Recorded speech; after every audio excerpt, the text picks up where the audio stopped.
Aimee Semple McPherson, mujer de la Providencia. Alguien seguramente la ha visto marchando por la calle principal, desde la barbería y el banco, una mujer muy joven con un vestido blanco, que llevaba una silla. De pie sobre la silla, levantó sus largas manos hacia el cielo, como pidiendo ayuda, y no hizo nada. Cerró sus grandes ojos y se quedó allí, con los brazos extendidos, como una estatua de mármol. Aún teniendo los ojos cerrados, Aimee podía sentir la presencia de la gente que la rodeaba cuando llegó a las 50 personas, con la boca abierta, o silbándola. La joven abrió los ojos y miró a su alrededor. «Gente», gritó, saltando de la silla, «vengan, síganme, pronto». Tomó la silla con el brazo y se abrió camino entre la gente, corriendo calle abajo por donde había venido por la calle principal. La gente la siguió, primero los niños, después los hombres y las mujeres. La siguieron hasta la puerta abierta de la obra misionera Victoria. Había apenas suficiente lugar para que se sentaran todos. «Cierren la puerta»,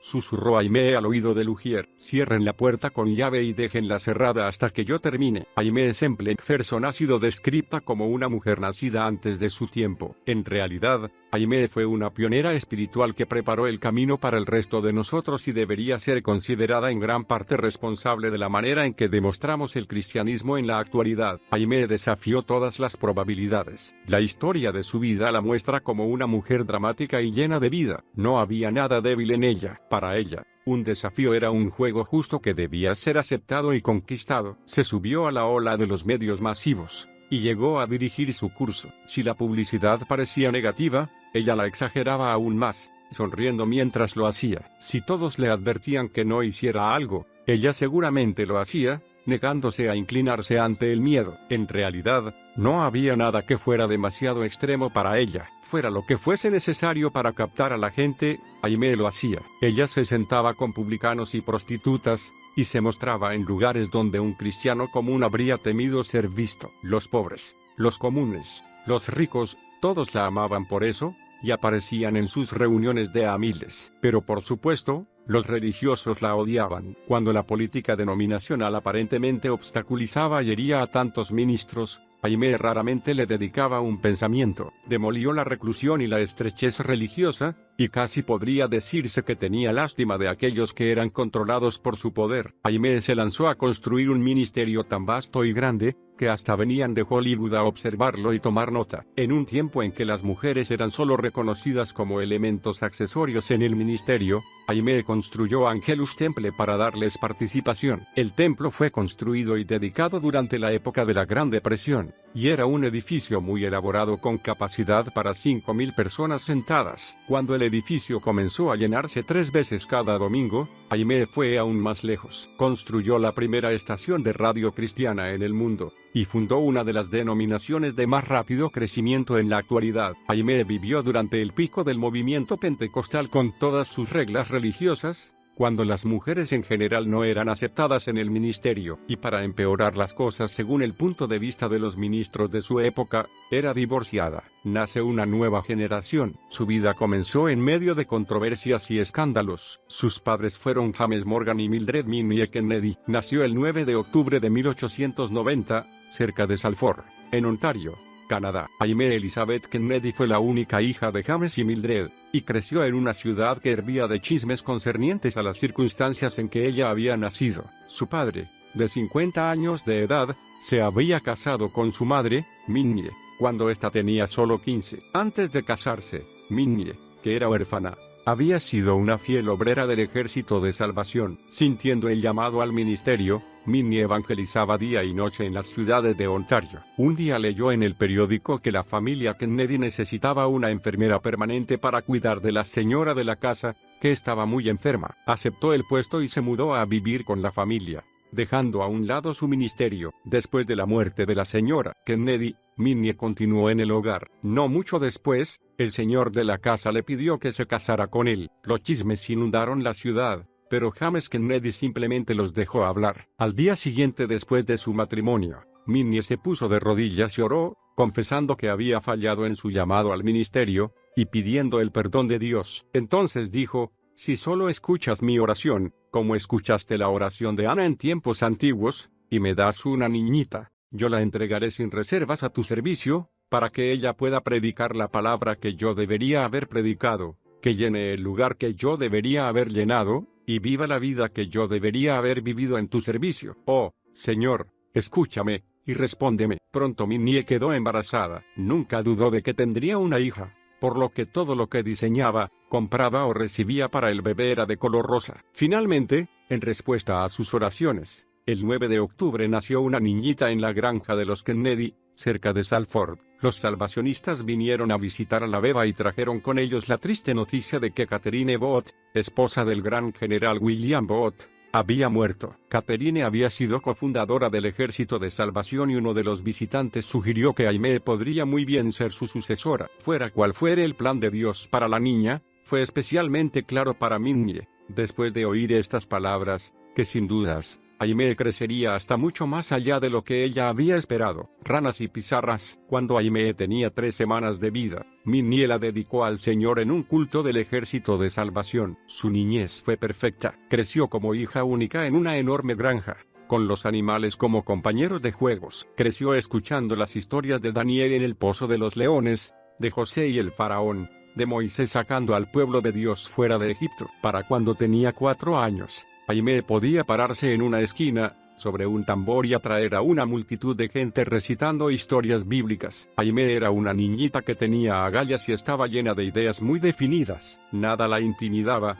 excepto el hecho de que, sin importar dónde estuviera, Dios podía ver todo lo que hiciera. Cierta vez, cuando estaba enferma en cama, un peón asomó la cabeza por su ventana y le preguntó si había algo que podía hacer por ella. Aimee suspiró como una niña malcriada y le dijo: quisiera oír cantar a las ranas. Ve al pantano y tráeme 3 o 4 ranas y ponlas en un cubo con agua junto a mi cama. El hombre hizo lo que ella le pedía, y aproximadamente 1 hora después, regresó a su cuarto con un gran cubo lleno de ranas y plantas acuáticas. Pero salió del cuarto antes de llegar a escuchar los gritos de Aimee pidiendo que recogiera las ranas que habían saltado del cubo, y ahora saltaban por todas partes. Fue Minnie, la madre de Aimee, quien debió atrapar a las resbaladizas intrusas. Cuando era pequeña e iba a la escuela, Aimee siempre era la líder. Cuando otros niños la molestaban, llamándola la niña del Ejército de Salvación, Aimee se enfadaba, pero en lugar de contestarles, les seguía el juego. En años posteriores, esta clase de respuesta sería la que hizo que su popularidad creciera hasta las nubes. Cierta vez,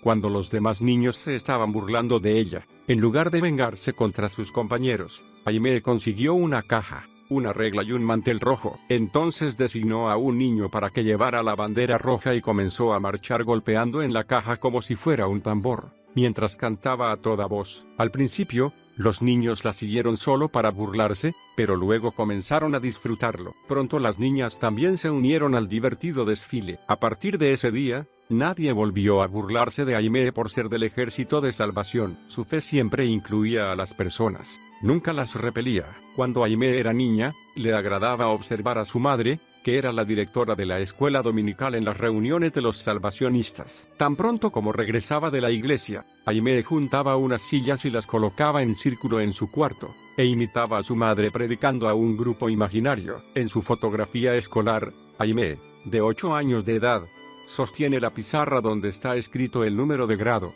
sentada en medio de los demás alumnos. Los niños a ambos lados de la maestra tienen expresiones de enojo. Este enojo se debe a que antes de tomar la fotografía, se produjo una discusión sobre quién sostendría la pizarra, pero mientras ellos peleaban, Aimee saltó repentinamente en medio del grupo y tomó la pizarra. Cuando los demás trataron de quitársela, la maestra los mandó guardar orden y quedarse sentados el tiempo suficiente como para sacar la foto. Esta foto sirve como una especie de instantánea profética del ministerio futuro de Aimee Semple McPherson. Los niños que la rodeaban estaban molestos por su acción osada y decidida, y allí, en el medio, junto a la figura protectora de su maestra, está Aimee, llena de gozo y confianza en su victoria. Ve por el oro. Durante su juventud, comenzó a hacerse visible el carácter dogmático de Aimee. Tenía una actitud deportiva y juguetona hacia la autoridad. Si alguien era elegido como superior sobre ella, tendría que demostrar con creces que podía hacerlo. Antes de esperar que ella se sujetara a la autoridad, Aimee no era completamente irrespetuosa o rebelde, y nunca quiso presentar un verdadero desafío a la autoridad. Era solo que su propia capacidad como líder era tan grande,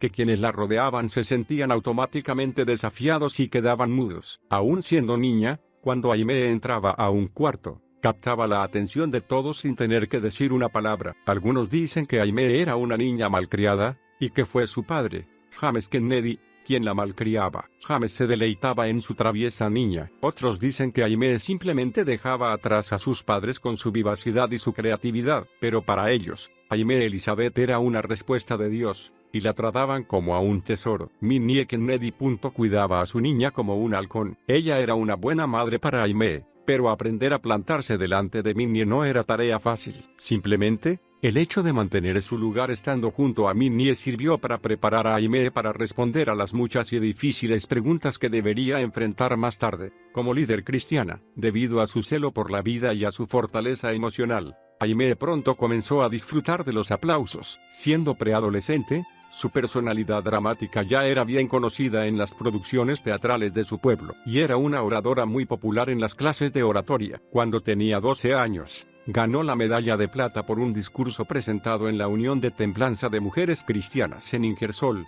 Ontario, Canadá. De esa manera pudo ir a competir en London, Ontario, por la medalla de oro. Para cuando tenía 13 años, era una celebrada y extraordinaria oradora en público. La invitaban a hablar en cenas de la iglesia, la llamaban de diversas organizaciones, eventos navideños, festivales y picnics. Las comunidades de Ingersoll y Salford pronto comprendieron que la gente vendría de muchos kilómetros de distancia a escuchar a esta niña que tenía un don tan especial, Darwin o Cristo. Pero la formación de Aimee en la iglesia metodista de Salford de pronto le causaría confusión. Aunque los metodistas promovían los discursos y los entretenimientos dentro de su templo, condenaban absolutamente los cinematógrafos y las obras teatrales que se producían fuera de él. En realidad, a Minnie le habían enseñado que las películas eran la cosa más pecaminosa que se hubiera creado jamás. Así que Aimee creció dentro de una generación que creía en reglas religiosas muy estrictas. Las autoridades de la iglesia y otras le habían advertido que si alguna vez visitaba un cinematógrafo,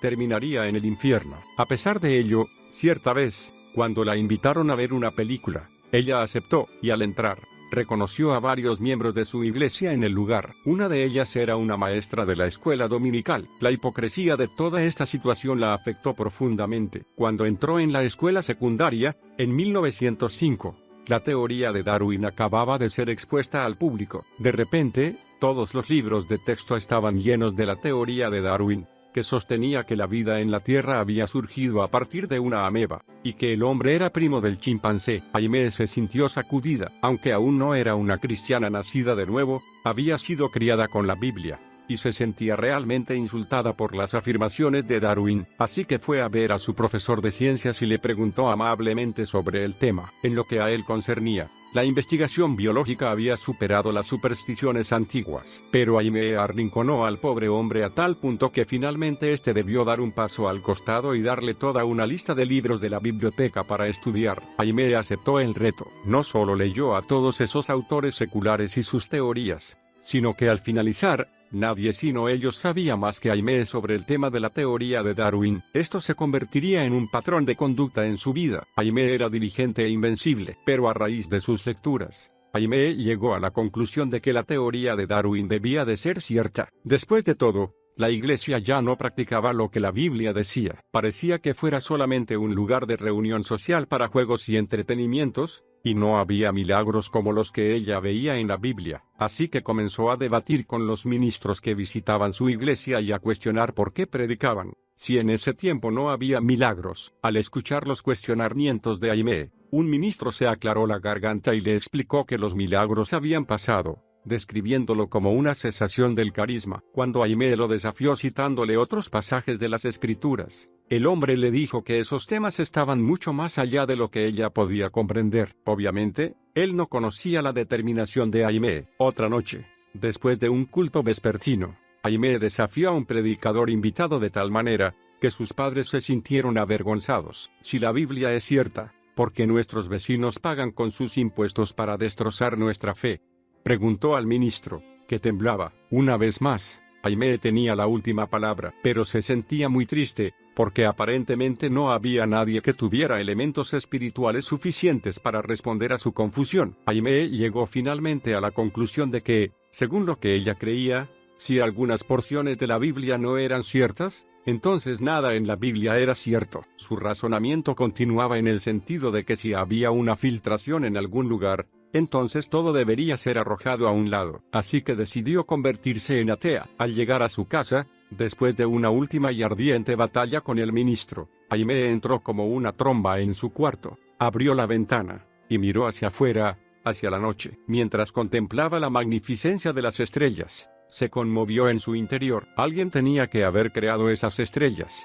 y ella quería saber quién, o qué. Basta de historias, basta de cosas oídas de terceros. Quería hechos. Así que oró: oh, Dios, si es que hay un Dios, revélate a mí. 2 días después, Dios contestaría su clamor. Están aquí. Aimee era un estudio sobre la confiada determinación. A los 17 años, era una hermosa joven que parecía tener todo lo que deseaba. A diferencia de las demás jovencitas de la región, nunca hablaba de casarse ni de tener hijos. Era muy inteligente y su familia estaba en buena situación económica. Sus ropas eran hechas a medida y a la última moda, y sus padres la adoraban. También tenía la capacidad de hablar y capturar al público con solo 1 o 2 frases, y había ganado todas las competencias de oratoria a las que se había presentado. Iba a los salones de baile y los encontraba llenos de miembros de la iglesia. En realidad, la primera persona con la que bailó en un salón era un ministro presbiteriano. Pero más que nunca, Aimee necesitaba al Señor.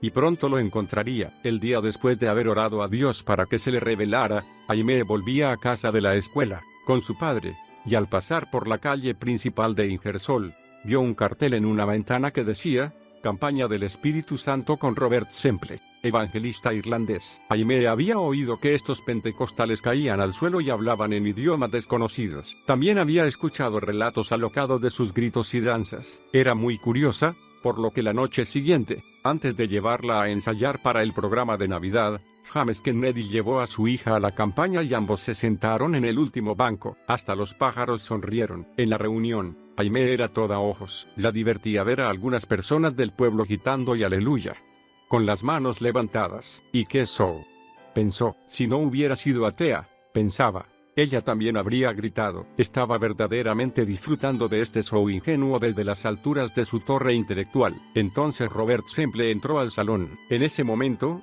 todo cambió para Aimee. Semple medía aproximadamente 1,85. Tenía ojos azules y un cabello castaño enrolado, y un maravilloso sentido del humor. Años más tarde, Aimee aún hablaría con afecto de la luz celestial que tenían sus ojos. Semple era un presbiteriano irlandés que había dejado su tierra natal para ir en barco a Nueva York. Después había viajado a Toronto, Canadá, y luego a Chicago, Illinois, por tierra. Fue en 1901 que la manifestación pentecostal de hablar en otras lenguas se extendió de Topeka, Kansas, a Chicago, y allí, en Chicago, Semple habló por primera vez en otras lenguas. Mientras trabajaba como empleado en la carpa de Marshall Field, Dios lo llamó al ministerio, y se convirtió en un exitoso evangelista que era conocido en todo el norte de los Estados Unidos y Canadá. Y ahora había llegado al pueblo natal de Aimee. Cuando Semple entró en el pequeño templo, para Aimee fue como si el mundo entero se detuviera. El reverendo Robert Semple subió al púlpito y abrió su Biblia en el 2º capítulo de Hechos. Luego repitió una sencilla orden: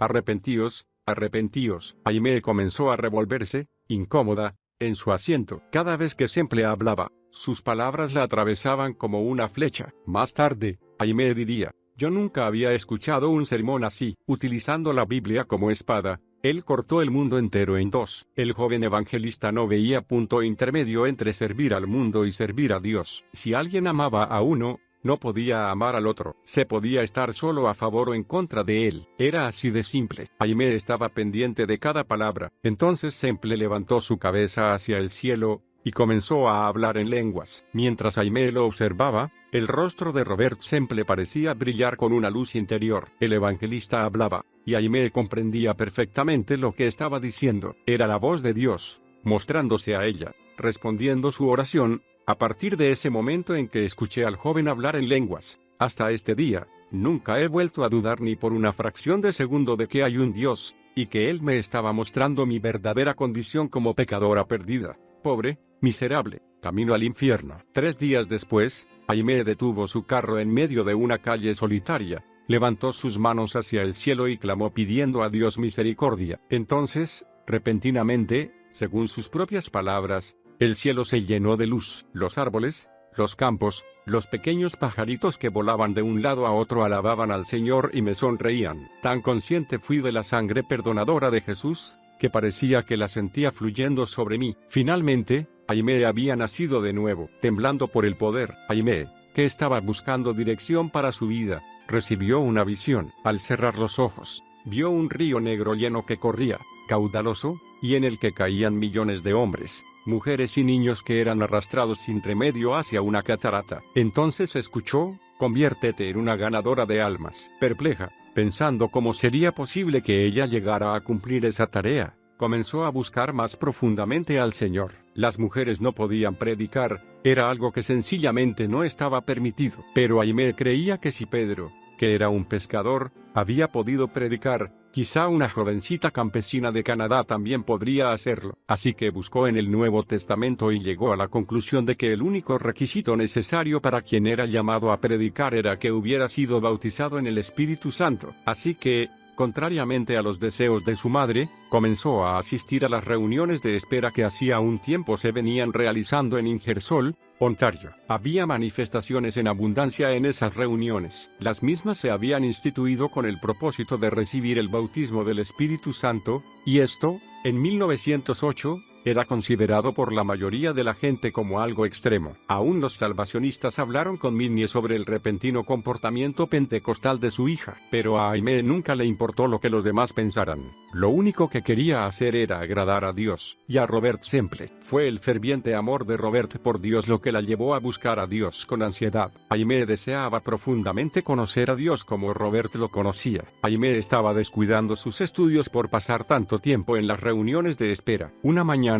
mientras iba a la escuela, pasó por la casa de la mujer que conducía las reuniones, y sintió que no podía ir a clase, y lo que ella quería era hablar en lenguas. En realidad, deseaba tanto hablar en lenguas, que se bajó del tren y fue hacia la casa de la mujer, y llamó a la puerta. Ahora perdía clases para demorarse en oración. Una vez que entró a la casa y pudo explicar el anhelo de su corazón, ella y la mujer comenzaron a buscar a Dios en oración. Aimee llegó a pedir a Dios que demorara las clases para que ella pudiera continuar allí esperando recibir, y cuando lo hizo, cayó una ventisca sobre Ingersoll. El viento helado no solo le impidió viajar a la escuela, sino que tampoco le permitió volver a su casa. Aimee estaba fascinada. Había nieve suficiente como para que ella debiera pasar allí el fin de semana entero esperando al Espíritu. La mañana del sábado, muy temprano, mientras todos dormían en la casa, Aimee se levantó para buscar a Dios. Al elevar su voz en adoración, las alabanzas surgieron de lo más profundo de su ser, hasta que finalmente, algo como un trueno brotó de ella y la hizo vibrar de pies a cabeza. Aimee se deslizó al suelo,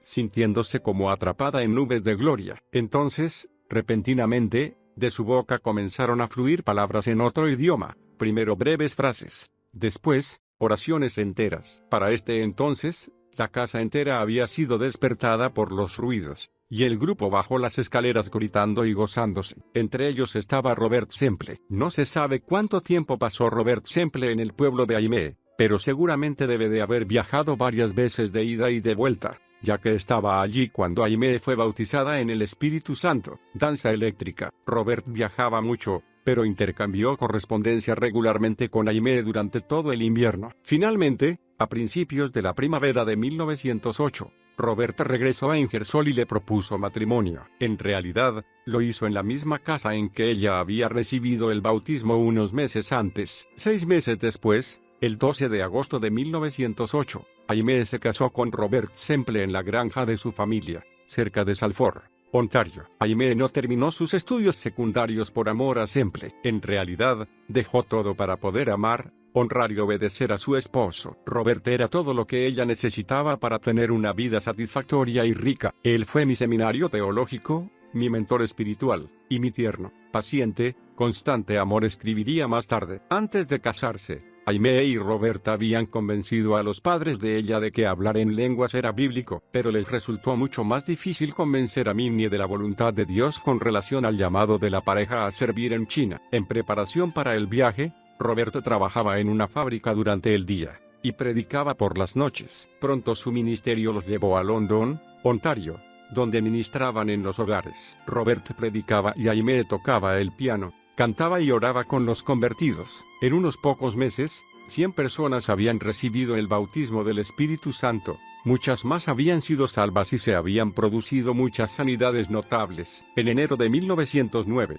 los Semple fueron a Chicago, Illinois, donde Robert fue ordenado al pastorado por el pastor William Durham. Allí permanecieron durante varios meses viviendo en un vecindario italiano, donde fueron muy felices. Más tarde, ese mismo año, los Semple viajaron a Findlay, Ohio, con el pastor Durham, para trabajar en otra obra misionera. Allí Aimee tuvo su primera experiencia con la sanidad divina. Sucedió cuando ella se rompió el tobillo al caer de unas escaleras. El médico que le puso el yeso le dijo que nunca volvería a tener pleno uso de 4 de los ligamentos, y le aconsejó que no apoyara el pie al menos por un mes. Pero Aimee continuaba yendo a las reuniones de oración, cojeando, aunque la más leve vibración contra el suelo le producía terribles dolores. Finalmente, mientras estaba en una reunión, el dolor se hizo tan intenso que debió regresar a su cuarto. Mientras estaba sentada mirando los dedos de sus pies, negros e hinchados, escuchó una voz que le decía: si vas a la obra misionera, y pides al hermano Durham que imponga las manos sobre tu pie, yo lo sanaré. Aimee reconoció la voz del Señor e hizo lo que él le decía. En la obra misionera, el hermano Durham había estado caminando por el pasillo de un lado a otro, pero se detuvo y colocó su mano sobre el pie de Aimee. Algo, como una descarga eléctrica, sacudió su pierna, e inmediatamente los dedos recobraron su color de piel normal. Aimee sintió que los ligamentos se ubicaban en su lugar mientras el hueso volvía a unirse y, repentinamente, dejó de sentir dolor. Llena de felicidad, Aimee pidió a alguien que cortara el yeso. Después de un breve debate, finalmente decidieron hacerlo. Una vez que quitaron el yeso, se sorprendieron al ver un pie perfectamente sano. Entonces Aimee se puso sus zapatos y salió danzando por toda la iglesia. Demonios, orugas e hindúes en llamas. A principio de 1910, los Semple, que ahora esperaban un hijo, partieron hacia China. La pareja visitó a los padres de Robert en Irlanda, y luego se detuvo en Londres, donde él predicó en varias reuniones. Mientras Robert estaba en una de esas reuniones, un millonario cristiano pidió a Aimee que predicara en el Victoria and Albert Hall. Aimee tenía solo 19 años de edad y jamás había predicado públicamente antes, pero no quería dejar pasar una oportunidad para servir a Dios. Así que, nerviosamente, aceptó. Aimee, parada ante el púlpito frente a la gente que llenaba el salón, abrió su Biblia en Joel 1:4 y comenzó a enseñar proféticamente sobre la restauración de la iglesia a través de los tiempos. En realidad, estaba tan atrapada por el momento, que al terminar solo podía recordar la tremenda unción que había inspirado el mensaje. No podía recordar lo que había dicho, pero sí veía los aplausos y los ojos húmedos de muchos que habían escuchado su mensaje. En junio de 1910, los Semple llegaron a Hong Kong, pero Aimee no estaba preparada para lo que vio. La dieta china de orugas, insectos y ratas la asqueaba, y su departamento era tan ruidoso que casi no podían descansar. Finalmente, discernieron que en el apartamento había algunos espíritus demoníacos que producían parte de los ruidos que escuchaban día y noche. Un día, los hindúes quemaron a un hombre vivo justo fuera de la ventana de su cocina. Esto, junto con todo lo demás, hacía que Aimee viviera al borde de la histeria la mayor parte del tiempo. Había llegado a odiar la obra, y pronto, debido a las malas condiciones en que vivían, ella y Robert contrajeron malaria. El estado de Robert era peor que el suyo, y el 17 de agosto, solo 2 meses después de llegar, Robert Semple había muerto. Aimee quedaba sola para defenderse en un lugar extraño. Su dolor era insoportable, y estaba esperando un hijo de Robert. Un mes después de la muerte de su esposo, el 17 de septiembre de 1910, Aimee dio a luz una pequeña niña que pesó solo 2 kilogramos. La llamó Roberta Estar, pero la muerte de Robert había llenado de dolor la vida de Aimee. No había palabras para describir la pena que sentía. En la cama del hospital, agobiada por el horror de tener que seguir adelante sola. Algunas veces Aimee se volvía hacia las paredes del hospital y gritaba con todas sus fuerzas. La madre de Aimee, Minnie, Finalmente le envió el dinero para que pudiera regresar a casa. Mientras la desolada viuda misionera atravesaba el Pacífico camino a su hogar, la diminuta beba que sostenía en sus brazos era lo único que le daba alguna esperanza. Hogar, dulce hogar. Ya de regreso en su hogar, Aimee lloró la pérdida de su esposo Robert durante más de un año. Pero también continuó buscando la voluntad de Dios para su vida. Fue a Nueva York y luego a Chicago, deseando ministrar en las iglesias que Robert había dejado. Cuando la salud de su hija se deterioró, Aimee regresó al hogar de su niñez, pero su dolor no le permitía estar quieta por mucho tiempo, y finalmente volvió a Nueva York. Mientras estaba allí, conoció a Harold Jefferson, quien pronto se convertiría en su segundo esposo. Jefferson era de Rhode Island, y se lo conocía como un hombre sólido, de ideas claras, gran fortaleza y muy bondadoso. El 28 de febrero de 1912, Aimee y Harold se casaron. Aimee le puso el apodo de Mac. Roberta lo llamaba Papá Mac. Se mudaron a Providence, Rhode Island, a un pequeño apartamento. Harold consiguió trabajo en un banco y Aimee se quedó en el hogar, como ama de casa. Para julio de 1912, estaba esperando otro hijo. Según Aimee, el único problema real que ella y Harold debieron enfrentar en su relación matrimonial fue debido a que sus metas eran totalmente diferentes. Ella describió los 3 años que siguieron a su matrimonio como algo muy similar a la historia de Jonás. Aimee había huido de Dios, y como resultado, sufría de depresión, estaba siempre enferma, y finalmente tuvo un colapso nervioso. Iraz, Rolf, su único hijo, nació el 23 de marzo de 1913, y como madre, Aimee comenzó a comprender que en ella estaban surgiendo una estabilidad y madurez emocional que le serían muy beneficiosas en el futuro. No mucho después del nacimiento, comenzó a oír la voz del Señor diciéndole: predica la palabra. Irás, irás. La voz se hacía oír especialmente cuando limpiaba la casa. La sensibilidad a la voz del Espíritu de Dios que Aimee desarrolló en esos años llegaría, más tarde, a despertar a una nación dormida. Se dice que ella hablaba a los miles de personas a los que ministró con la ternura con que una madre hablaría a sus hijos. En 1914, Aimee trabajaba en la comunidad, predicando y enseñando en las escuelas dominicales, pero esto no satisfacía el llamado que ahora resonaba mucho más fuerte: haz la obra de evangelista. Irás. Fue también en 1914 que enfermó gravemente. Después de varias operaciones, sin mejoría alguna, llegó a perder toda esperanza, al punto de rogar a Dios que la hiciera morir. Los médicos llamaron a la madre de Harold y a Minnie para informarles que Aimee no tenía mucho tiempo de vida. Pero cuando Minnie escuchó sus palabras, recordó vívidamente la oración que había elevado a Dios por su pequeña,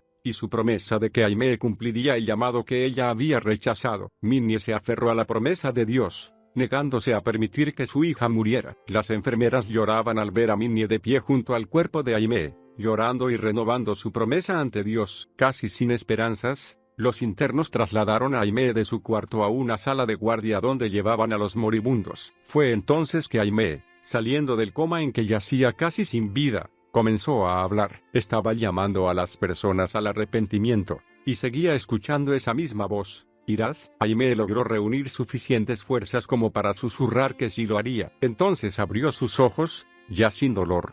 2 semanas después, estaba de pie, completamente sana, de espaldas sobre el heno. Para este entonces, Harold tenía un buen empleo y quería que Aimee fuera como las demás mujeres, que limpiara la casa y cocinara. Pero Aimee sentía que ya no podía permanecer tan confinada y al mismo tiempo cumplir con el llamado de ir. Así que en la primavera de 1915, después que Harold saliera para su trabajo, Aimee arropó a Roberta y a Rolf, juntó sus pertenencias y partió hacia Toronto. Antes de salir para asistir a su primera reunión de campaña pentecostal, le envió un telegrama a Harold: he tratado de seguir tu camino y he fallado. ¿No querrías venir tú ahora y seguir mi camino? Estoy segura de que seremos felices. Minnie aceptó cuidar a los niños para que Aimee pudiera comenzar su ministerio. Harold respondió al telegrama de Aimee muchos meses después, pero estaban ya tan lejos el uno del otro, que Harold no podía ponerse a la par de ella. Después de meses de tratar de resolver sus diferencias, se enfrentaron a lo inevitable. Con su futuro ahora comprometido, a Aimee la preocupaba no poder llegar nunca más a operar en el poder con que lo había hecho estando casada con Robert. Temía que la unción de Dios la hubiera abandonado, pero sus temores se desvanecieron cuando recibió la cálida bienvenida de sus amigos en las reuniones de la campaña. Se sintió inspirada al escuchar sus sinceras alabanzas, y sintió que el fuego de Dios se encendía en ella, pero aún sentía que debía confesar su falta de acción ante el Señor, y en el primer llamado al altar de la campaña, fue la primera en pasar adelante. Cuando se arrodilló frente al altar, pudo sentir la gracia y la aceptación de Dios. Tal amor, recordaría luego, fue más de lo que mi corazón podía soportar. Antes que me diera cuenta estaba de espaldas sobre el heno, caída bajo el poder del Espíritu. Permaneció en esta campaña durante semanas, lavaba los platos, servía las mesas, y oraba por las personas. Hacía mucho tiempo que no se sentía tan feliz. Una carpa rasgada y el poder espiritual. Pronto Aimee comenzó a predicar por su cuenta. Utilizaba cualquier método para atraer a la gente, y las personas venían de todas partes en el campo para escucharla. En 1915, una de sus reuniones contó con una asistencia de más de 500 personas. Se había convertido en una novedad. Además de su carácter dramático, era una mujer, y en esos días era difícil encontrar a una predicadora. Así que todos estaban curiosos por ir a verla y escucharla. La gente del pueblo reunió $65 para ella en una de las reuniones. Con las ofrendas, pudo comprar la tan necesitada carpa, que costaba $500. Feliz de haber hecho un tan buen negocio, Aimee desenrolló la carpa para levantarla, pero lamentablemente no era tan buen negocio. La tela de la carpa estaba rasgada a pedazos en algunas partes. Aimee reunió rápidamente a sus voluntarios y juntos cosieron todas las roturas hasta que los dedos se le endurecieron y le dolían. Para el anochecer, la carpa remendada ya estaba colocada. Cierta vez, mirando a la congregación, vio a Harold. Había viajado a una de sus reuniones para verla predicar. Antes que terminara la noche, Harold había sido lleno del Espíritu Santo, y la acompañó en algunas reuniones. Había una empatía natural en Aimee que acentuaba las peculiaridades de su ministerio y atraía a grandes cantidades de personas de todas clases. La gente se identificaba con ella, porque después de todo, todos tenían una madre, y los que se acercaban experimentaban el poder de Dios en sorprendentes manifestaciones. Muchos venían para sentir de esa forma la presencia de Dios, y miles de personas recibían el bautismo. La iglesia rodante. Durante los 7 años siguientes, Aimee cruzó los Estados Unidos 6 veces. Entre 1917 y 1923. Predicó en más de 100 ciudades en campañas que duraban entre 2 días y un mes. Su primera experiencia ministerial con la sanidad divina se produjo con una mujer que sufría de artritis reumatoidea. El cuello de esta mujer estaba tan torcido que no podía mirar a la evangelista. Pero inmediatamente después de la oración de fe, esta mujer pudo volver la cabeza y mirar al rostro de Aimee. Dios la había sanado y Aimee lo supo al verla cara a cara. Aimee señalaba enfáticamente que ella nunca había buscado un ministerio de sanidad, y que no la fascinaba la idea de tenerlo. Pero la sanidad vino con su llamado evangelístico, y después de escuchar los resultados inusualmente exitosos de sus oraciones, la gente se agolpaba para pedirle que orara por ella. En una reunión, las ofrendas alcanzaron para comprar un pequeño Packard 1912 que pronto se convertiría en su iglesia sobre ruedas. Aimee se paraba en el asiento trasero y predicaba en 8 a 10 reuniones diarias. Entre reuniones, entregaba tratados y folletos invitando a la gente a asistir. Aunque conducía sus reuniones con gracia, también era muy fuerte. Había desarrollado mucha fuerza al armar y desarmar su carpa y clavar las estacas en el suelo. En realidad, hablaba más alto y era más fuerte que muchos hombres. Quemaduras, heridas y carnaval. Como ya hemos mencionado, Aimee era conocida por su forma afectuosa de predicar. Con frecuencia trataba a la gente que la escuchaba como una madre trataría a su hijo. Nunca condenaba ni amenazaba. Siempre alentaba a quienes la escuchaban a enamorarse de la gracia y la misericordia de Dios. Pero, como una madre firme, no era débil. Cierta vez, una lámpara le explotó en el rostro, y quedó envuelta en llamas. Rápidamente metió la cabeza en un cubo con agua, pero no antes que se le produjeran varias heridas en el cuello y el rostro. Para empeorar las cosas, todo esto había sucedido delante de un grupo de molestos que habían ido a observar y burlarse. La carpa estaba llena la noche en que esto ocurrió, por lo que Aimee se retiró a la parte posterior, terriblemente dolorida. Uno de los que se burlaban subió a la plataforma y dijo: «La señora que predica sanidad divina se ha lastimado, se quemó la cara, así que esta noche no habrá reunión». Pero tan pronto como acabó de decir esas palabras, Aimee entró corriendo nuevamente a la carpa y de un salto subió a la plataforma. Estaba en agonía, pero pudo reunir suficientes fuerzas como para sentarse al piano y gritar: «Alabo al Señor que me sana y quita todo mi dolor». Cuando ya estaban cantando la segunda o tercera estrofa, La gente allí reunida fue testigo de un milagro. El rostro de Aimee pasó de ser rojo como una langosta a recobrar el color de la piel normal. Aimee aprovechaba cualquier oportunidad para reunir gente, así que mientras se encontraba en una ciudad en el tiempo de carnaval durante el desfile, pensó que sus esfuerzos no tendrían gran resultado si no preparaba un plan bien hecho. Entonces observó que los que desfilaban tenían grandes estandartes con lemas relativos a los diferentes estados y comercios locales. Así que transformó su Packard 1912 en una iglesia flotante. Sus colaboradores la ayudaron a cubrir la parte superior de manera que pareciera ser una colina con una carpa en la cima, y luego lo decoraron con hojas de palmera verde y musgo. A los lados, pintaron esta leyenda: Jesús viene pronto y yo voy a la campaña pentecostal. ¿Y tú? En el interior, Aimee tocaba su pequeño órgano, mientras Harold manejaba el Packard hasta unirse al desfile, sin que los policías lo notaran. A los que observaban el desfile les encantó la ocurrencia, e hicieron sentir su aprobación con fuertes risas y gritos de aliento. Y esa noche,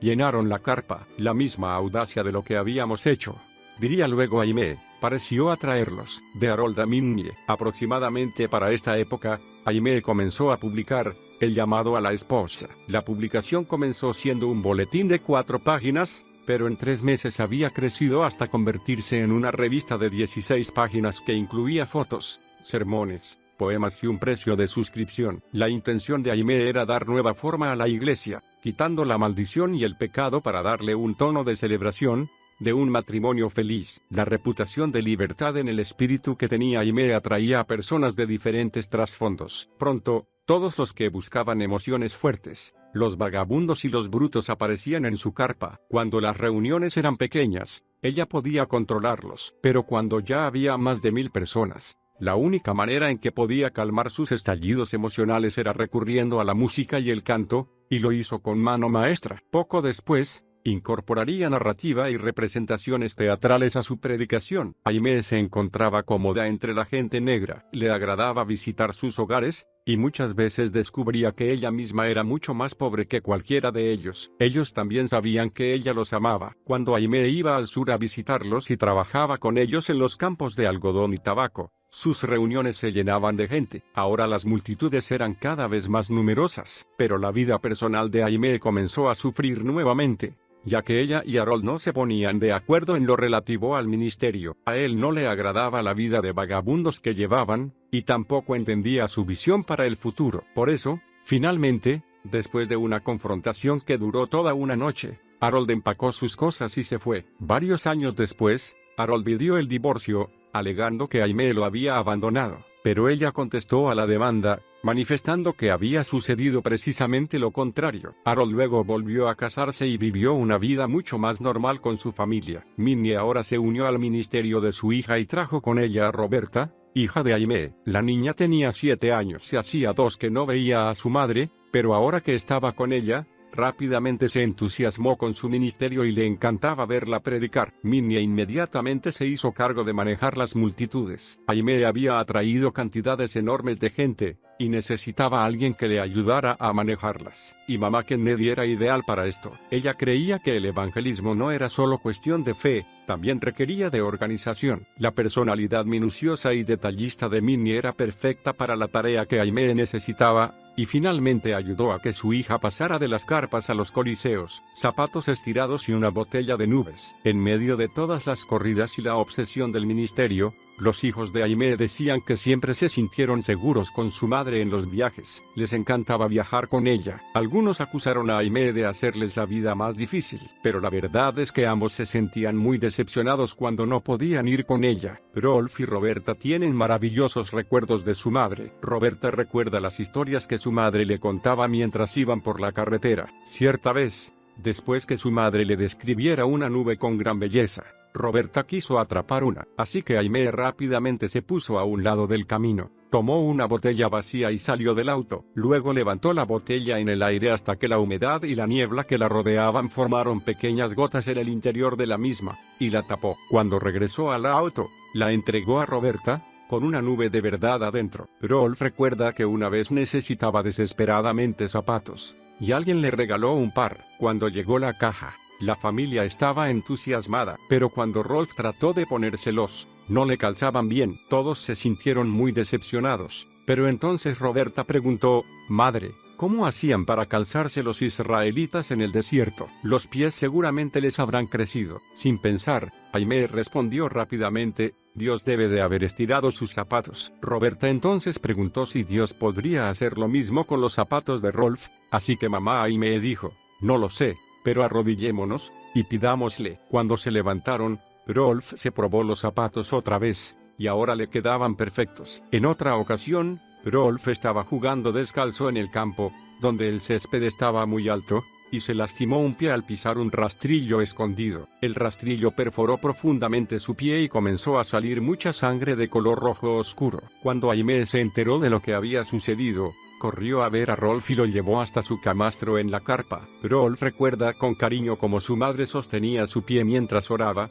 arrodillada, pidiendo a Dios que lo sanara. Después que Aimee oró, Rolf se quedó dormido. Muchas horas después, Rolf se despertó con el ruido de la gente en la reunión en la carpa. Cuando se sentó, vio las manchas de sangre en la cama, y se tomó el pie. Se fijó en la planta del pie, donde se había herido con el rastrillo, pero no quedaban rastros de la herida. Pensando que había mirado el pie equivocado, tomó el otro, pero ambos estaban lisos y sanos. Qué feliz se sintió al ver que su pie había sido completamente sanado. Vestida de sierva. La única doctrina pentecostal a la cual se sabe que Aimee se opuso fue la de la santificación como obra posterior de la gracia. Ella tenía la plena convicción de que aquellos que quienes perseguían o decían poseer la perfección cristiana muchas veces le daban la espalda al mundo, creando un aislamiento religioso. Aimee deseaba que el evangelio llegara a todos, y no quería que nadie se sintiera intimidado por venir a escuchar la palabra de Dios. El elitismo que había encontrado en la iglesia, y que mantenía apartados a los pecadores, era una gran carga para ella. Ella llamaba al pecado por su nombre e invitaba a todos a arrepentirse. Por más que queramos disfrazarlo con nombres elegantes, el pecado es pecado. Dios mira al corazón, y en cuanto a la santidad, pues bien,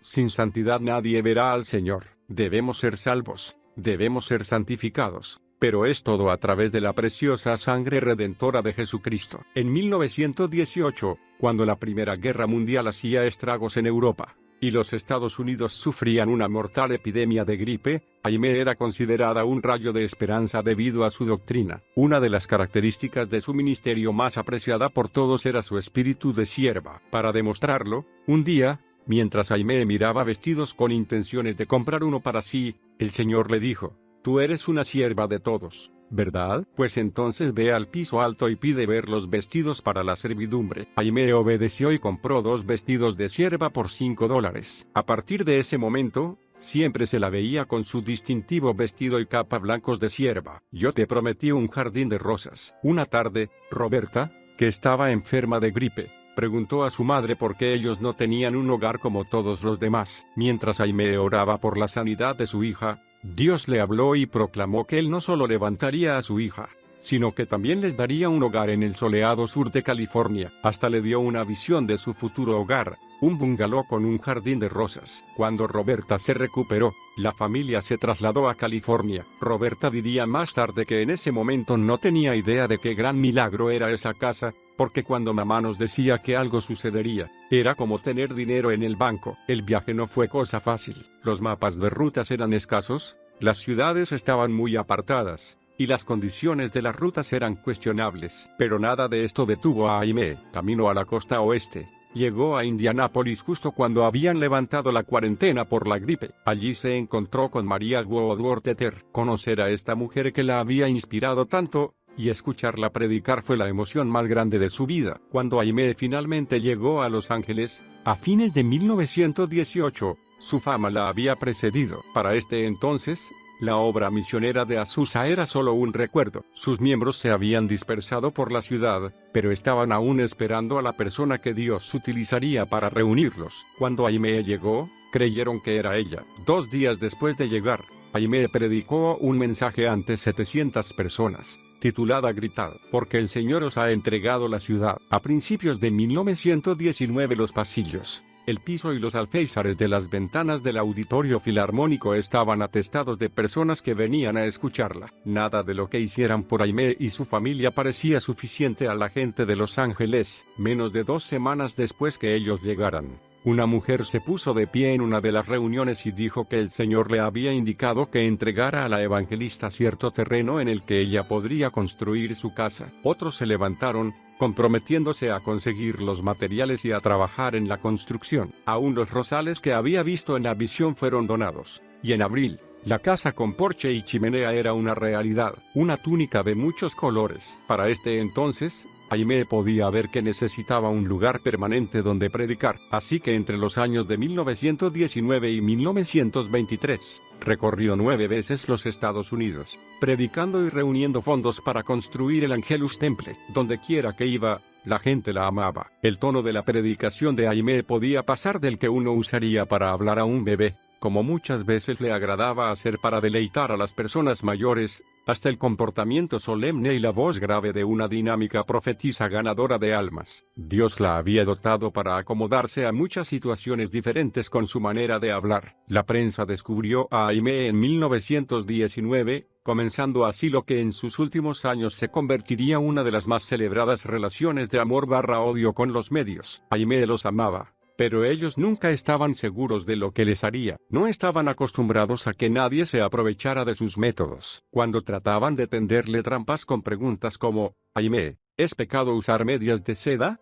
Ella contestaba cosas como, bueno, eso depende enteramente de cuánto se muestre de ellas, mientras cruzaba delicadamente sus piernas. Esta clase de cobertura periodística se prestaba a hacer de ella un fenómeno nacional. En Baltimore, Maryland, el primer auditorio en que Aimee predicó tenía capacidad para 3,000 personas, pero muchas quedaban afuera por falta de espacio, así que alquiló otro auditorio con capacidad para 16,000. Allí fue que Aimee sorprendió a la gente de Baltimore señalando el comportamiento demoníaco de una adoradora excesivamente demostrativa. Hasta entonces, habría sido considerado falto de ética confrontar a alguien que estaba en estado de éxtasis en Dios. Pero Aimee reprendió a la mujer y pidió a una integrante del coro que la llevara a un cuarto contiguo. Después de observar en oración a la mujer, Aimee desafió la ética de los líderes de esa época y llamó a la iglesia a comportarse con madurez espiritual. La mujer resultó ser una maníaca que había estado en una institución mental, pero era la clase de persona a la que muchos santos habrían permitido pasearse por la plataforma, temerosos de apagar el espíritu. Mientras Aimee estaba en Baltimore, comenzó una campaña de sanidad a nivel nacional, en la que se produjeron milagros increíbles, realmente inusuales. Los titulares de los periódicos informaban en primera plana de los resultados de las reuniones. Se dice que cuando Aimee entraba al salón antes de una reunión, generalmente había un incontable número de personas esperando tocarla, y al verlos, ella corría hacia su vestidor, abrumada, rogando a Dios que la ayudara. Donde quiera que Aimee iba, las multitudes se agolpaban para tocarla. Ella observaba tristemente mientras la policía cerraba con candado las puertas con el fin de protegerla. Después de un tiempo, al cerrar sus ojos, por la noche, lo único que veía eran las 1,700 personas apretadas en un lugar construido para acomodar a 1,000. Veía los altares y los pisos bajos llenos de personas enfermas y despertaba pensando cómo Jesús había manejado esa situación. No nos daríamos cuenta de que Jesús realmente tuvo que subir a un bote y apartarse de la orilla para poder predicar a la gente. En 1921 Aimee realizó una campaña de 3 semanas de duración en Denver,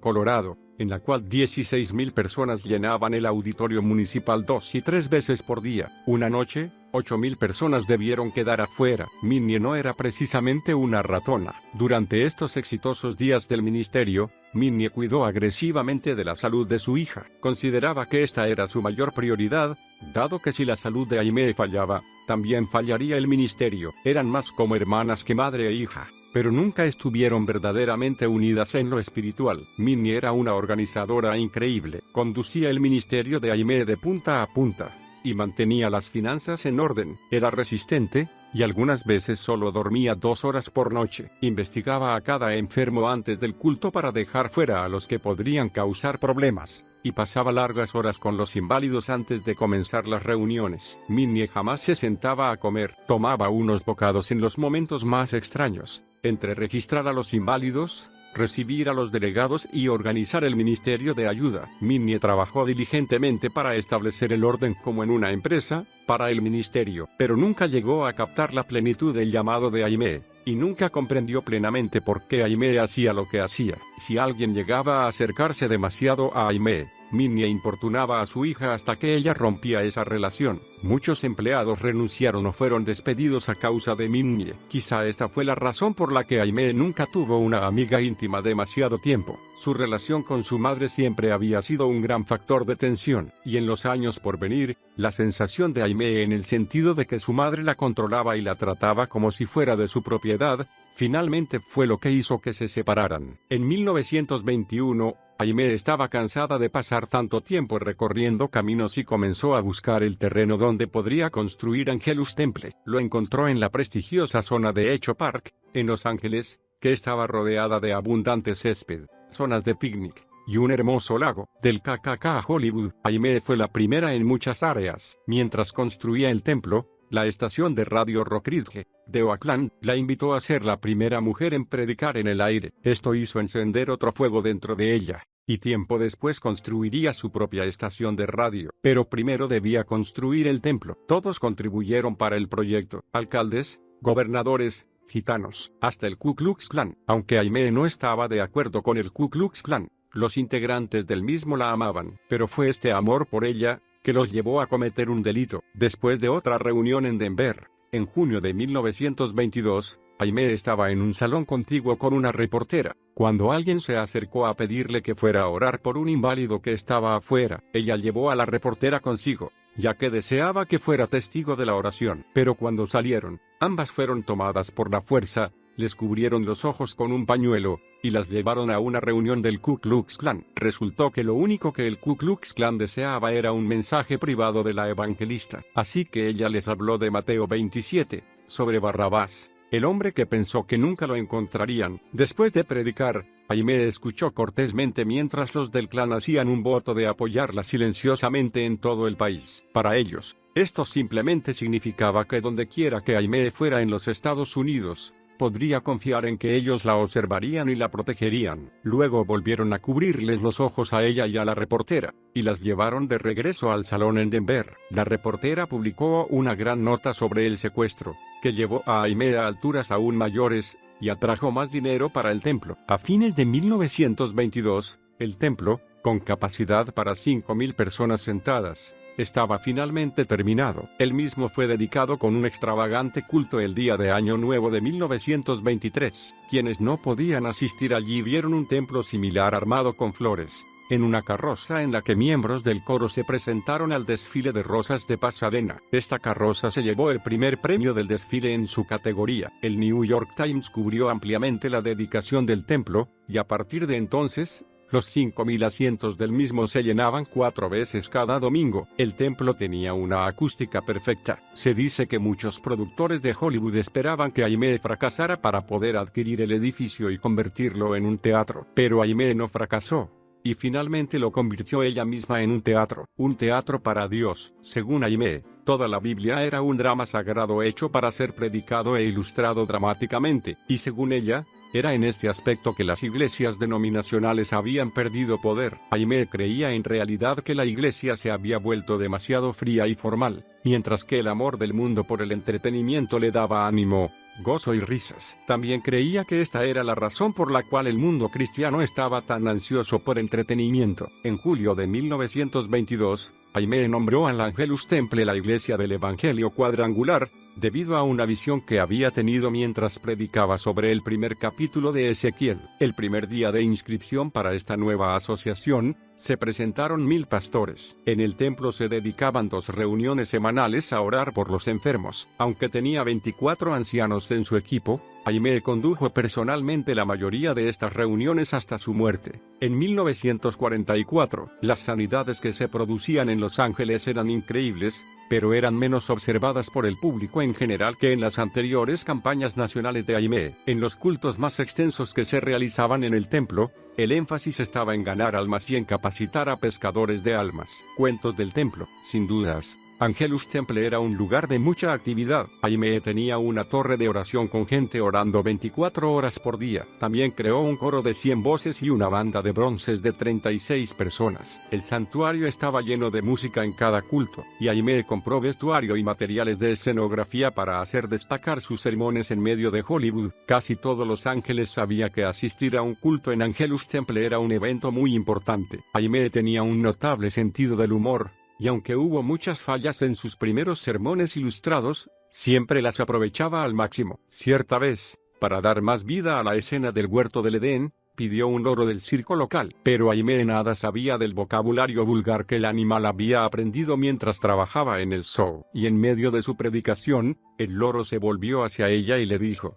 «Oh, vete al diablo». Las 5.000 personas presentes quedaron paralizadas de asombro. Entonces, como si quisiera estar seguro de que todos lo habían oído, el animal repitió la frase. Pero Aimee no iba a dejar las cosas así. Aprovechó el error, como lo hacía con todos los inconvenientes, como una oportunidad para testificar al animal, animándolo a responder. Cuando el loro respondió exactamente con las mismas palabras, el público comenzó a reír a carcajadas. Aimee finalmente persuadió al ave de que siguiera el verdadero camino cristiano, prometiéndole una jaula en el cielo por haber participado de su representación. Naturalmente, había quienes perseguían a Aimee por los métodos que utilizaba, pero ella les respondía públicamente diciendo: «Muéstrenme una manera mejor de persuadir a las personas a venir a la iglesia, y con todo gusto la pondré en práctica. Pero por favor, no me pidan que predique a asientos vacíos. No perdamos el tiempo peleando por métodos. Dios puede utilizarnos a todos». ¿Recuerdan la receta del viejo adagio? Para preparar guiso de conejo, comienza diciendo: primero, atrape un conejo. Estrellas, Instituto Bíblico y Radio. Muchas estrellas de Hollywood estaban interesadas en lo que Aimee tenía para decir. Mary Pickford, Leonard Lowe y Clara Bow asistían con frecuencia a Angelus Temple. Charlie Chaplin se escabulló en algunos de los cultos, y tiempo después se haría muy amigo de la evangelista. En realidad, Chaplin ayudó a Aimee con la presentación escénica de sus sermones ilustrados, y Aimee le mostró la verdad de la vida. Anthony Quinn tocaba en la banda de Aimee. Quinn estuvo con Aimee antes de su gran debut como actor. Cuando era un adolescente, Aimee lo llevó como intérprete en una cruzada en español. El actor de renombre mundial diría más tarde que uno de los momentos más importantes de su vida fue cuando Aimee lo descubrió, y agregaría: años después, cuando veía a las grandes actrices en acción, las comparaba con ella. Ingrid Bergman, Katharine Hepburn, Greta Garbo, todas ellas no llegaron a producir ese primer choque de electricidad que Aimee Semple McPherson me produjo. En febrero de 1923, Aimee abrió su escuela de ministerio que finalmente se conocería como el Instituto Bíblico Faro del Evangelismo Cuadrangular Internacional. Aimee era una ávida instructora. En el instituto,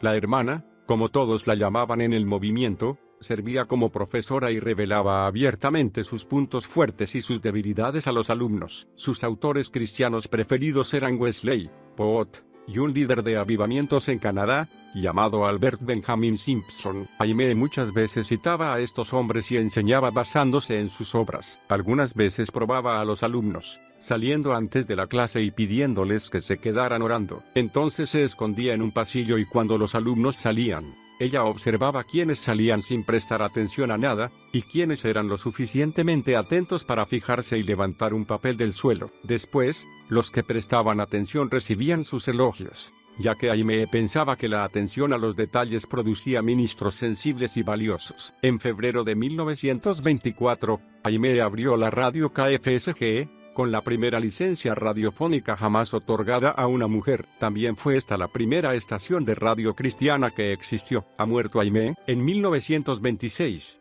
Aimee necesitaba unas buenas vacaciones, así que viajó a Europa y a la Tierra Santa, pero acabó predicando la mayor parte del tiempo. A su regreso, se produjo el mayor escándalo y la más fuerte controversia de todo su ministerio. El 18 de mayo, mientras disfrutaba de una tarde en la playa con su secretaria, hizo unas notas finales para un sermón que predicaría esa noche. Luego pidió a su secretaria que llevara las notas al templo. Cuando ésta regresó, Aimee no estaba. Pensando que había ido a nadar, la secretaria la buscó en el agua, hasta que, sin encontrarla, finalmente avisó a las autoridades. Durante los siguientes 32 días, la desaparición de Aimee fue la noticia más comentada del mundo. Las playas de Los Ángeles fueron registradas minuciosamente, y también el mar, pero no encontraron nada. Mientras tanto, en Angelus Temple se recibió una carta pidiendo un rescate de $25,000. Minnie lo arrojó a la basura, junto con el resto de la correspondencia disparatada que en esos días recibían en abundancia. Entonces llegó otra carta, de otro lugar, pidiendo $500,000. Y la prensa se volvió loca. Todos decían haber visto a Aimee en algún lugar. Cierta vez, 16 personas dijeron haberla visto en lugares diferentes del país, todo en un mismo día, secuestrada. Finalmente, el 20 de junio se realizó un culto en memoria de Aimee en Angelus Temple. 3 días después del culto, entró caminando a Douglas, Arizona, desde el desierto de Agua Prieta, México. Cuando le preguntaron dónde había estado, contó al mundo que aquel día, en la playa, después que su secretaria se fue, un hombre y una mujer se le acercaron para que orara por su hijo, que estaba agonizando. Dijo que la mujer estaba llorando, y que el hombre le había traído una capa para cubrir su traje de baño, esperando que ella consintiera. Ella accedió y los siguió hasta su auto. Aimee explicó que había hecho algo similar muchas veces antes en su ministerio, y nunca había prestado demasiada atención. Pero cuando los tres se acercaron al auto, Aimee notó que estaba en marcha. Había un hombre al volante, y la joven que decía ser la madre del niño entró al auto antes que ella. El padre le dijo que entrara al auto, mientras la empujaba con rudeza. Lo siguiente que Aimee supo fue que alguien le echaba la cabeza atrás, y la mujer le cubría el rostro con un paño empapado en cloroformo. Cuando Aimee despertó, encontró que la habían llevado a una choza y una mujer y 2 hombres la vigilaban. Luego relataría que estas personas la amenazaron, le cortaron un mechón de cabello, y quemaron sus dedos con un cigarro. También dijo que la llevaron a otro lugar, que los 2 hombres habían salido, y que ella pudo escapar cuando la mujer salió a hacer compras. La mujer había atado a Aimee con sábanas antes de salir, pero Aimee pudo cortarlas con el borde de una lata. Una vez que logró librarse, salió por una ventana y caminó durante horas por el desierto hasta llegar a una cabaña en Douglas, Arizona. Cuando finalmente la policía aceptó darle ayuda, una vez que probó su supuesta identidad, Aimee llamó a Minnie en Los Ángeles, pero ni siquiera Minnie le creyó hasta que Aimee le reveló un secreto que solo ella podría haber conocido sobre su vida personal. ¿Qué cree usted? Después de pasar una noche en el hospital, Aimee fue recibida por 50,000 personas en Angelus Temple, pero su odisea solo había comenzado. Aimee había acusado y descrito a sus captores, pero estos nunca fueron hallados. Y cuando la policía la acompañó en un esfuerzo por recrear el camino que ella siguió en el desierto, no había choza alguna que correspondiera con su descripción. Entonces, el fiscal de Los Ángeles, Asa Keyes, acusó a Aimee de mentir, e hizo grandes esfuerzos por desacreditarla. Algunos decían haberla visto en un bungalow de Carmel con su productor de radio. Kenneth Ormiston y Keyes convocó varios testigos intentando confirmar el hecho. En lo que a los secuestradores se respecta, es cierto que Aimee tenía muchos enemigos en el mundo subterráneo. Los gángsters tenían una gran red de prostitución, tráfico de drogas, prestamistas y ventas ilegales en la zona de Los Ángeles, y Aimee había ganado a varios de sus elementos clave para el Señor.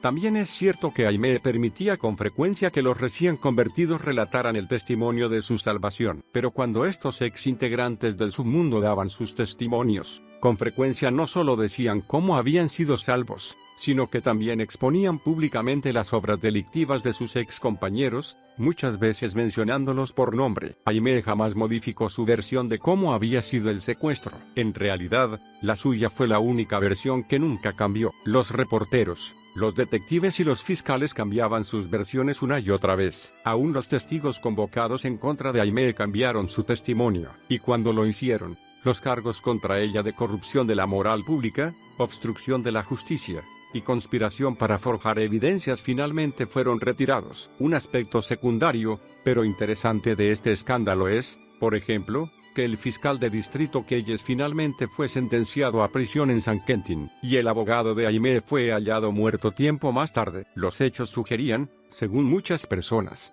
que realmente la mafia estuvo involucrada en lo sucedido. Le rompió la nariz a Minnie. Después de su regreso al ministerio, Aimee se colocó las vestiduras de una verdadera evangelista apostólica. Se aparecía en los clubes nocturnos, salones de baile, salones de billares y peleas de box para anunciar sus reuniones durante los intermedios. A los managers les gustaba la publicidad, y el público amaba a Aimee. Aimee no tenía miedo de los pecadores del mundo y ahora buscaba aún con mayor fervor llevar a Jesús a donde estas personas estaban. Le parecía gracioso que tantos cristianos pusieran límites en cuanto a dónde debería predicarse el evangelio, y dónde no. Pero a fines de 1926, demanda tras demanda la acosaba, y sus auspiciantes involucraban a Aimee en toda clase de emprendimientos y negocios. Cuando sus planes fallaban, la culpa y las boletas sin pagar siempre recaían sobre Aimee. Los abogados solo empeoraban las cosas. Y ahora, más que nunca, Aimee necesitaba desesperadamente un amigo, necesitaba a alguien en quien poder confiar. Parecía que todos aquellos que habían estado cerca de ella la habían traicionado o se dejaban desanimar por las críticas. Aún Minnie, su madre, ahora fluctuaba en su apoyo a Aimee. Minnie pasaba de un momento a otro del rol de madre devota y fiel ayudante al de malévola supervisora de un ministerio que no podía comprender. Siempre criticaba a su hija cuando veía las cosas en forma diferente, y pronto comenzó a hacerlo públicamente. Aimee siempre había honrado a su madre en público, pero cuando Minnie comenzó a hacer públicas sus duras críticas, llegó un punto de ruptura. Ahora que su propia madre estaba luchando contra ella en público, Aimee se sintió completamente traicionada, y la iglesia comenzó a dividirse. Los que servían bajo la autoridad de Minnie luchaban por decidir a quién ser leales, mientras que la junta de ancianos apoyaba a Aimee. Cuando la lucha terminó, los ancianos ayudaron a preparar el plan permanente de retiro de Minnie. Milagrosamente, en medio de todo esto, Aimee compuso su primera ópera, en 1931, y la llamó Adorada al Rey. A continuación hizo una nueva visita a Tierra Santa, pero vacilaba en regresar a su hogar, debido a las dificultades crecientes que tenía con su madre, y sus aprensiones eran ciertas, porque cuando finalmente regresó, ella y Minnie se dijeron todo lo que tenían que decirse. Era sabido que cuando Minnie se enfurecía con Aimee,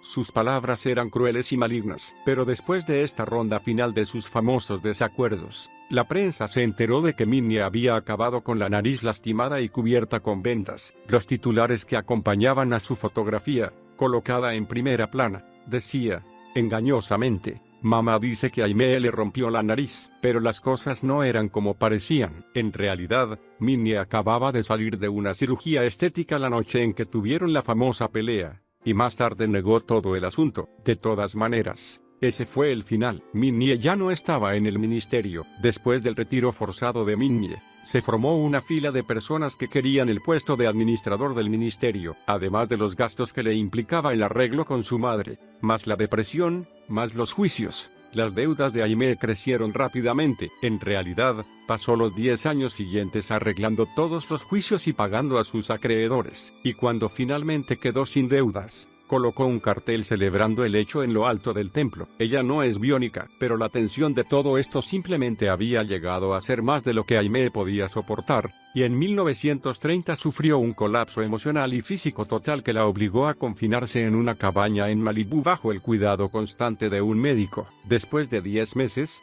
regresó a Angelus Temple, y hasta cierto punto, se recuperó, pero nunca recobró la energía y el vigor que antes tuviera. Su médico explicaba el problema diciendo simplemente que Aimee no lograba tener el descanso que necesitaba. Para cuando llegó 1931, Aimee se sentía muy sola. El precio de la fama era demasiado alto, no tenía amigos íntimos, y deseaba desesperadamente compañía. Rolf se casó con una alumna del Instituto Bíblico a mediados de ese año, y su madre se sintió profundamente feliz. Después, el 13 de septiembre de 1931, Aimee se casó con su tercer esposo, David Hutton. Se dice que debido a su soledad y su desesperada necesidad de amor y protección, Aimee imaginó toda clases de virtudes en este hombre, que él sencillamente no tenía. No mucho después de casarse, Hutton fue demandado por otra mujer a la que había prometido matrimonio. El juicio duró 1 año y la corte falló en contra de Hutton, pero Aimee continuó con su llamado en todo el país. En Nueva Inglaterra miles de personas fueron a escucharla y convirtieron a sus reuniones en un tremendo éxito, debido a su estado de salud. El 22 de abril de 1937, Aimee presentó su renuncia como pastora de Angelus Temple, pero la misma fue rechazada. En enero siguiente partió hacia Europa, siguiendo el consejo de su médico. Nuevamente miles de personas asistieron a sus reuniones. Mientras estaba en Europa, Hutton, En medio de un gran escándalo, inició el divorcio, la reina de la guerra silenciosa. Los años entre 1938 y 1944 fueron muy tranquilos para Aimee. Muy poco se decía de ella en la prensa. Aimee era demandada por empleados disconformes, pastores asociados y cualquier otra persona que pensara que podía sacarle $1. Entonces contrató a un nuevo administrador, Gilles Knight, que la mantuvo lejos de la vista pública. Todo reportero tenía que pasar por él para verla, y él negaba entrevistas a todos. Aimee tenía informado a Knight de sus actividades, y se mantenía alejada para poder vivir en forma medianamente anónima. Rolf McPherson aún hoy habla con gran aprecio de Knight por el servicio que éste brindó a su madre,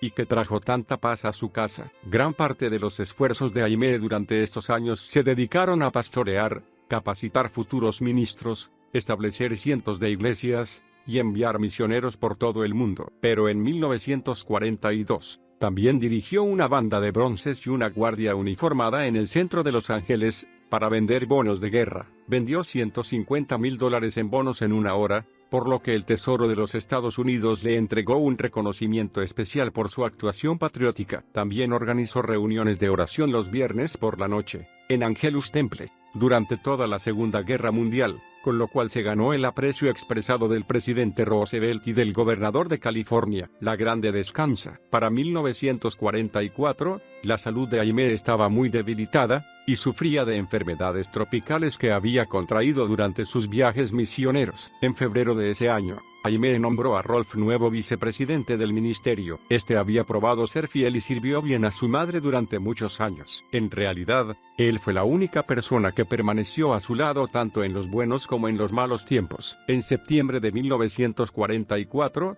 Rolf voló a Oakland con su madre para dedicar una nueva iglesia. La ciudad estaba en medio de un apagón debido a la guerra, así que Aimee y Rolf pasaron parte de la noche juntos en el cuarto de ella, charlando sobre asuntos ministeriales y de familia. Las grandes multitudes y la obra del ministerio siempre hacían que Aimee se sintiera bien, por lo que se la veía muy animada. Unas horas después, Rolf se despidió con un beso de las buenas noches y fue hacia su cuarto. Aimee siempre había sufrido de insomnio. Estaba tomando sedantes recetados por su médico, y obviamente había tomado un par esa noche, para poder dormir. Probablemente no sabía cuántas pastillas necesitaría, pero sí sabía que debía descansar para poder estar en condiciones de predicar al día siguiente, así que decidió tomar unas pastillas más. Según los médicos, debe de haber sido casi al amanecer cuando Aimee sintió que algo andaba mal, pero en lugar de llamar a Rolf, llamó a su médico en Los Ángeles. Él estaba haciendo una operación, por lo que no pudo contestarle. Ella entonces llamó a otro médico,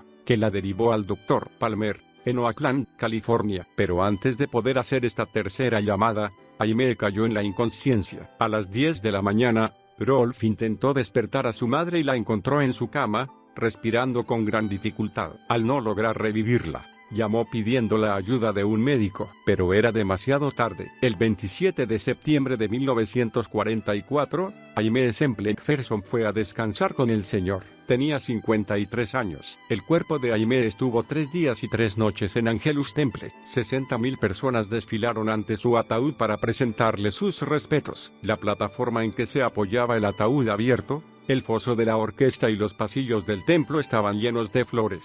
5 autos llenos de flores debieron quedar afuera. El 9 de octubre de 1944, fecha del cumpleaños de Aimee, una caravana de 600 automóviles se dirigió hacia el cementerio privado Forest Lawn, donde esta generala de las primeras filas del ejército cristiano fue sepultada. En el cementerio entraron 2,000 personas, más 1,700 ministros de la iglesia cuadrangular que Aimee había ordenado. La historia completa de Aimee Semple McPherson jamás podría ser contada en un solo capítulo. Como en el caso de otros grandes generales de Dios, solo el cielo revelará todo lo que ella hizo. Pero para estas páginas, digamos que, en toda su vida, Aimee compuso 175 canciones e himnos, varias óperas y 13 dramas oratorios. También predicó miles de sermones y más de 8,000 ministros se graduaron en su instituto bíblico. Se estima que durante la Gran Depresión, aproximadamente 1,5 millones de personas recibieron ayuda de su ministerio. Y hoy, la denominación cuadrangular continúa extendiendo las verdades de la palabra de Dios como le fueron reveladas a la hermana McPherson, en su declaración de fe del Evangelio cuadrangular original. Las 4 esquinas son: Jesús es Salvador, Jesús es sanador, Jesús bautiza en el Espíritu Santo. Jesús es el Rey que viene. Dirige tu destino. Para terminar, quisiera concentrarme en un punto importante que Aimee siempre repetía a sus estudiantes en el Instituto Bíblico. Quédate en la mitad del camino. Por todo lo que has leído de ella ahora, queda en claro que con esto no se refería a comprometer sus valores. La hermana Aimee hablaba de la fortaleza que es necesaria para mantenerse firme en un mismo lugar, y para ella esta afirmación tenía un doble significado. Primero, decía Aimee, mantente firme en medio de la corriente de la vida, y no permitas que el mundo secular te conforme según su modelo. Sé desinhibido, y demuestra el amor y la libertad que Jesús trajo a la tierra libremente. Permanece firme ante las presiones, sin ceder por temor. Sé osado para llevar a cabo el plan de Dios para tu vida en la fortaleza de lo que el cielo te ha llamado a hacer a ti. Segundo, sé apasionado en los dones del Espíritu, pero nunca seas excesivo. No intimides a la gente solo porque tienes el poder. Aimee generalmente utilizaba el ejemplo de un automóvil y su fuerza para demostrar este punto. Aunque un automóvil puede ir tranquilamente a 140 km/h, sería muy tonto acelerarlo a tal velocidad en medio de una multitud. Aimee señalaba que el poder pleno del Espíritu Santo siempre estaba disponible, pero que debía ser utilizado para ministrar el servicio de Dios a los demás durante mucho tiempo. Lo que Aimee nos estaba diciendo al aconsejarnos que nos quedemos en la mitad del camino era esto: los excesos pueden llevarnos a la cima muy rápidamente, pero finalmente también nos harán estallar y caer hechos pedazos a la tierra. La fe cristiana es una forma de vida. Corre como en un maratón, no una carrera de 100 metros. Ahora, toma la antorcha que Aimee nos ha pasado, y no te conformes con la mediocridad de una vida religiosa. Sacude al mundo para Dios con la libertad, la osadía y la sabiduría que el Señor te ha dado, y párate firme en la mitad del camino. Cumple tu destino personal en el llamado de Dios.